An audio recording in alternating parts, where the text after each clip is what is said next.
My wife is hurt! I can't sit here any longer! My wife's hurt! Ah! My wife!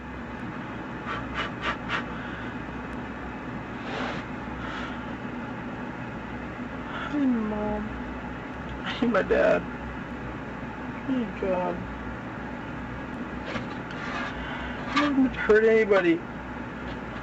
I haven't hurt anybody. I just want to love my wife. On October 16th, 2014, Danielle Nemetz was shot dead in her home by Skylar Nemetz, her husband. Authorities arrived at the scene and loaded Skylar into a police car. He said it was a freak accident that happened after he accidentally shot a gun that he thought was unloaded. The bullet entered the back of Danielle's head and killed her immediately. But soon it was clear that the story was far more complicated than it originally seemed. Danielle was a well-liked high school student. She had a lot of friends, was close to her family, and was passionate about cheerleading and makeup. Her energetic spirit and petite frame earned her the role as the flyer in the cheerleading squad. She thrived when she was the center of attention, hiding that she had a complicated home life. Her mother died of cancer when she was just a toddler. Danielle and her 3 siblings were raised by their grandmother, until Danielle turned 14 years old when their grandmother died. The siblings moved in with her stepfather.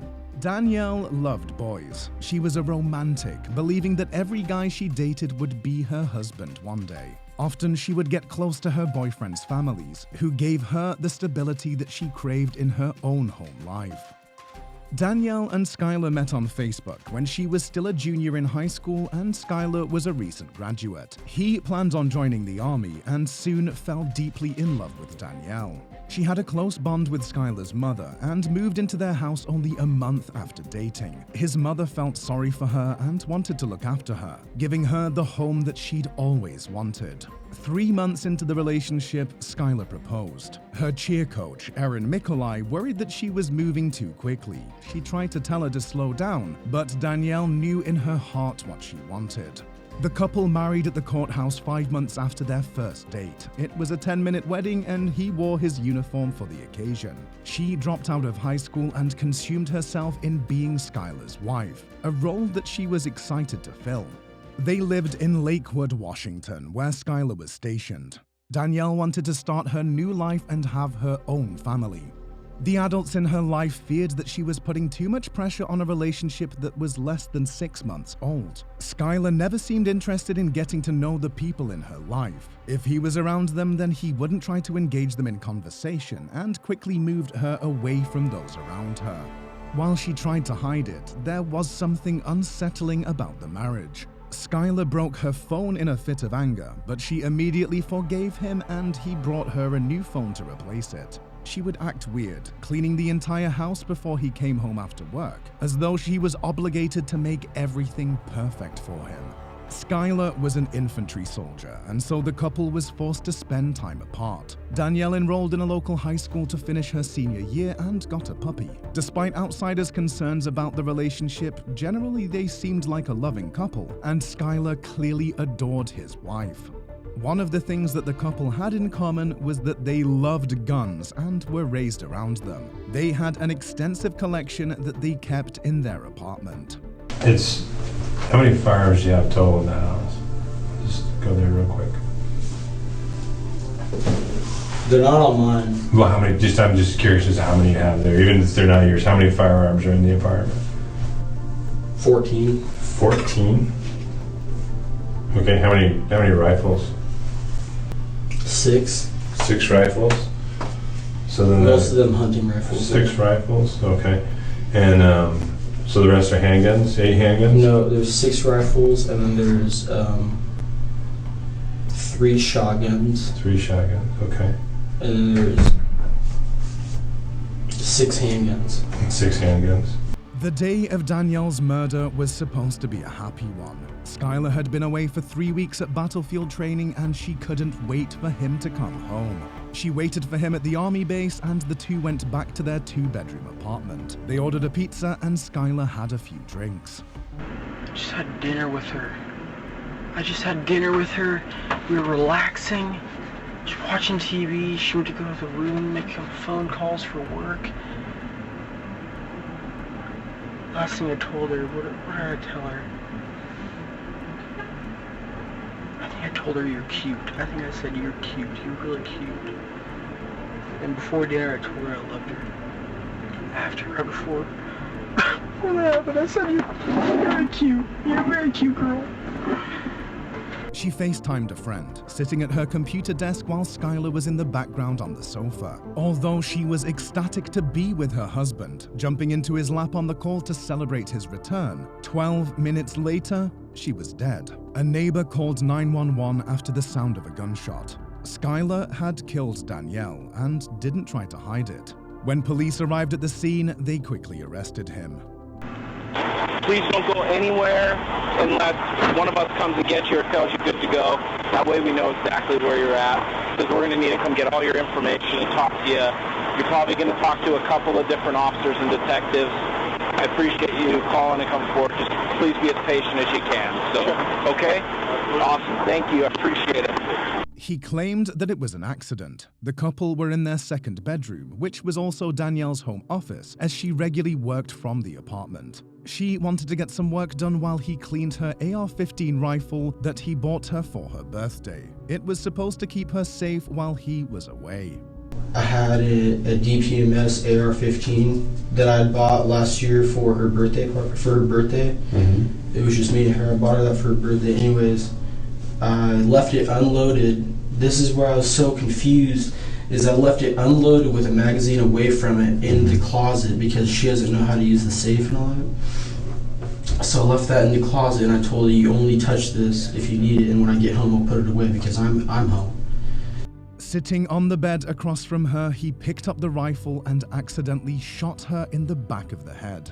He said he thought it was unloaded and that he didn't notice that a single bullet was inside the rifle's chamber. Next thing he knew, Danielle was dead.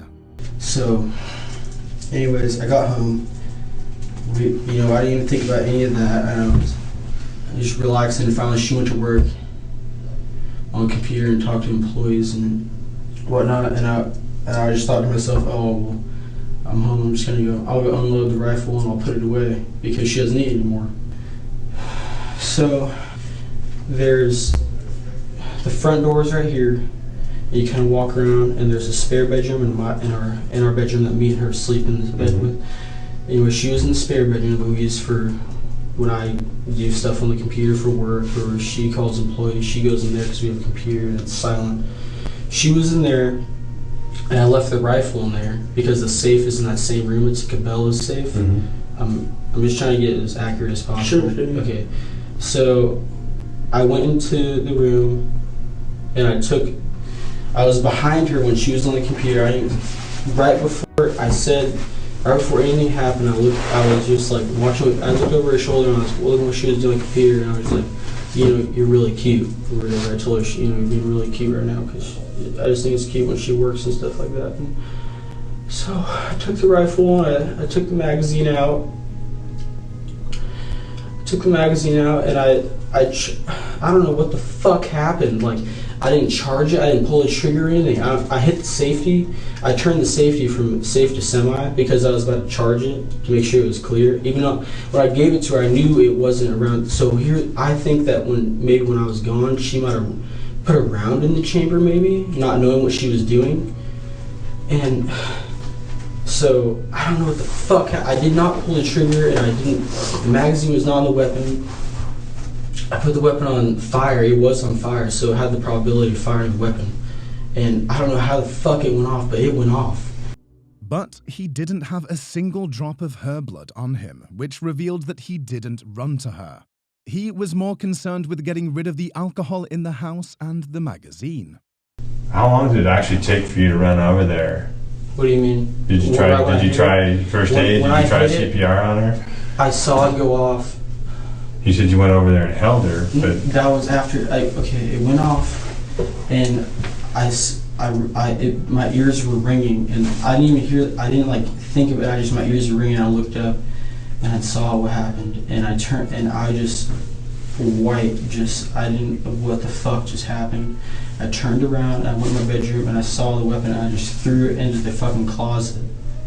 Okay, in the magazines, when they were on the bed, I remember I just hit him off the bed. I just fucking kicked him. I remember I was just so. And then you flushed the fireball. Yeah, no, that was Well, that I went and I saw it. I was just so fucking frightened. I didn't want to even touch my wife because I was so fucking scared. I was scared. She's hurt. I know. When I went up to her, I didn't touch her though. I went up. She's hurt, man. I think that's the first thing I would have done. I wouldn't have done anything else. Officers were not convinced that he was too scared to check on her. Within hours, they charged him for the murder, and a detective called his mother to tell her that he had been arrested and would spend the rest of his life in jail. He knew from the moment he got in the police car that he was in big trouble. However, he would not accept guilt for the incident beyond admitting to accidentally pulling the trigger. Somebody's always got to go to jail. It's just how it is. Somebody's got to go to jail. And that's me. The guy who loved his wife so fucking much. I sit at work and I listen to other people complain, and I'm the only guy that fucking loves my wife genuinely, and then I'm the guy it fucking happens to. I'm the guy that talks about how much I love my wife, and then it happens to me. That's fucking... God damn it. Skyler had been handling firearms most of his life, and with his time in the army, should have been an expert in firearm safety. During his interrogation, he was able to list off basic safety protocols. What are the firearm safety rules? Pointing a weapon in a safe direction, having a weapon on safe. Make sure your weapon's clear. What's the last one? Trigger discipline. Putting your finger off trigger. That's not the one I'm talking about. You know which one I'm talking about.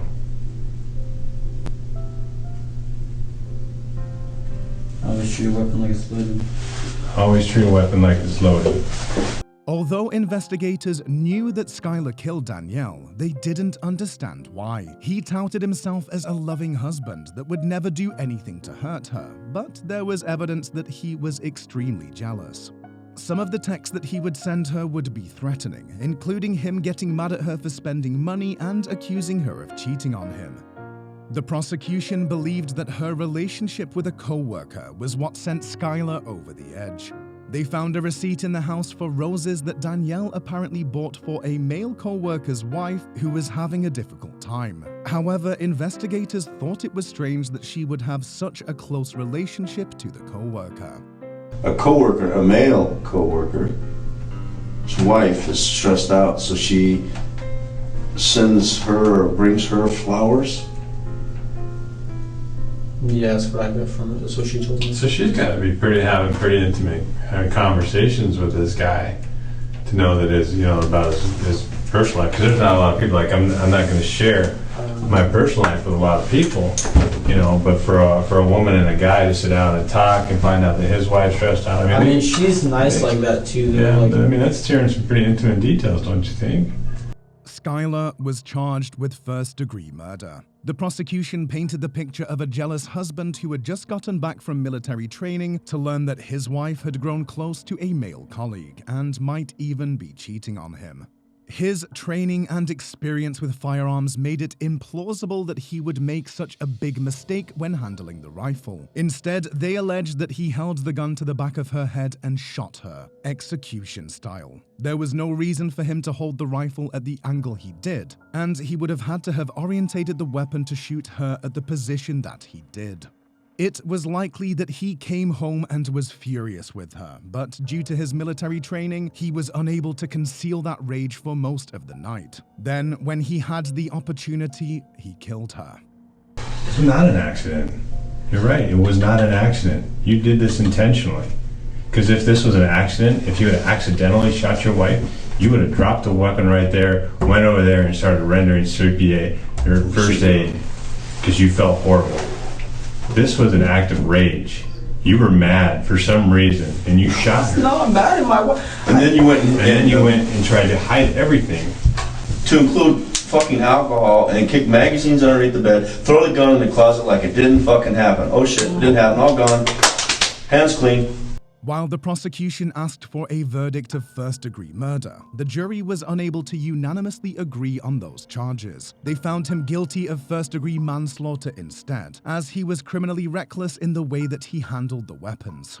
He was given the maximum sentence of 13.5 years. Danielle's family and loved ones were disappointed with the result, feeling that he should have received a much harsher sentence and been found guilty of murder rather than manslaughter. They believed that his plan to kill her was premeditated and could not accept that it might have been an accident. One of her sisters dyed her hair purple, Danielle's favorite color for the hearing.